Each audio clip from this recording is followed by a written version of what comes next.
भारत विविधताओं का देश, एक ऐसी धरती जहां कई संप्रदाय, कई धर्म और जाति के लोग एक साथ रहते हैं। ये धरती अलग अलग संस्कृति और भाषाओं का जनक है। अलग अलग संस्कृति होने की वजह से ही अलग अलग रीति रिवाजों का हम अनुसरण करते हैं। इन रीति रिवाजों में कुछ ऐसी रीतियां हैं जिनके बारे में सुनकर आप दंग रह जाएंगे। आज हम कुछ ऐसे ही अजीब और गरीब रीति रिवाजों के बारे में चर्चा करेंगे। सौभाग्य के लिए फेंकते हैं बच्चे। लगभग 700 सालों से महाराष्ट्र के शोलापुर में बाबा उमर दरगाह और कर्नाटक के इंदी स्थित श्री संतेश्वर मंदिर में परिवार के भाग्योदय के लिए अपने ही बच्चों को लोग छत से नीचे फेंक देते हैं। ऐसी मान्यता है कि इस रिवाज का पालन करने से परिवार का भाग्योदय होता है और आजीवन बच्चा स्वस्थ रहता है। जिस छत से बच्चों को नीचे फेंका जाता है उसकी ऊंचाई लगभग 50 फीट होती है।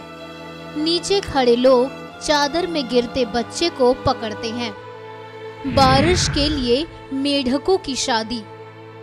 देश में कई बार सूखे की समस्या से निजात पाने के लिए ग्रामीणवासी कई रीति रिवाजों का पालन करते हैं, लेकिन त्रिपुरा और आसाम में पिछले कई दशकों से सूखे की समस्या से निजात पाने के लिए नागरिक मेढकों की शादी करते हैं। इस रीति से जुड़ी मान्यता है कि इस तरह मेढकों की शादी कराने से इंद्रदेव प्रसन्न होते हैं और पूरे साल बारिश होती है। चर्म रोगों से बचने के लिए फूड बाथ। हमारे देश में शारीरिक और मानसिक रोगों के इलाज के लिए लोग कई तरह के टोने टोटके करते हैं। वहीं चर्म रोग जैसी गंभीर समस्या के लिए कर्नाटक राज्य के कुछ ग्रामीण इलाकों के मंदिर में भोज के बाद बचे हुए खाने पर लौटने का रिवाज है। मंदिर के बाहर ब्राह्मणों को केले के पत्ते पर भोजन कराया जाता है। इसके बाद ये लोग कुमारधारा नदी में स्नान करते हैं और इस तरह ये परंपरा पूरी होती है। ऐसी मान्यता है कि इससे त्वचा संबंधी सभी रोग नष्ट हो जाते हैं। विकलांगता से बचाने के लिए गले तक जमीन में। कई सालों से उत्तरी कर्नाटक और आंध्र प्रदेश के ग्रामीण इलाकों में बच्चों को शारीरिक और मानसिक विकलांगता से बचाने के लिए उन्हें गले तक जमीन में गाड़ दिया जाता है। इस अनुष्ठान को सूर्य ग्रहण और चंद्र ग्रहण से 15 मिनट पहले प्रारंभ किया जाता है। चेचक से बचने को छेदते हैं शरीर।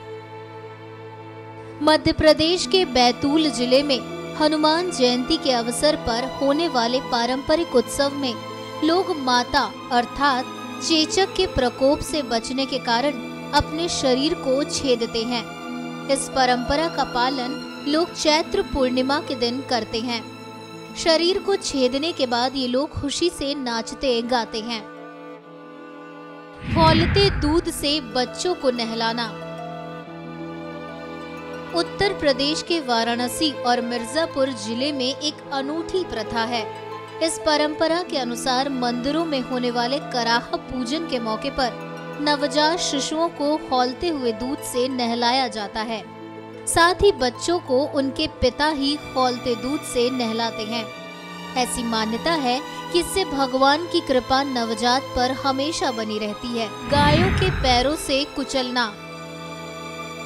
भारत में मध्य प्रदेश के उज्जैन जिले के कुछ गांवों में एक अजीब सी परंपरा का पालन सदियों से किया जा रहा है। इसमें लोग जमीन पर लेट जाते हैं और उनके ऊपर से दौड़ती हुई गाय गुजारी जाती हैं।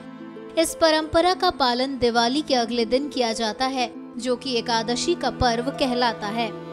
ऐसी मान्यता है कि इस परंपरा का पालन करने वाले लोगों पर देवी माँ की कृपा होती है। बच्चियों की कुत्तों से शादी। हमारे देश के झारखंड राज्य के कई इलाकों में बच्चियों को प्रेतात्मा और अशुभ ग्रहों से बचाने के लिए उनका विवाह कुत्तों से कराया जाता है। पूरे विधि विधान से शादी को संपन्न किया जाता है। ऐसी मान्यता है कि कुत्तों से विवाह के पश्चात ऐसी किसी भी परेशानी से बच्चियों को बचाया जा सकता है। NMF न्यूज की रिपोर्ट।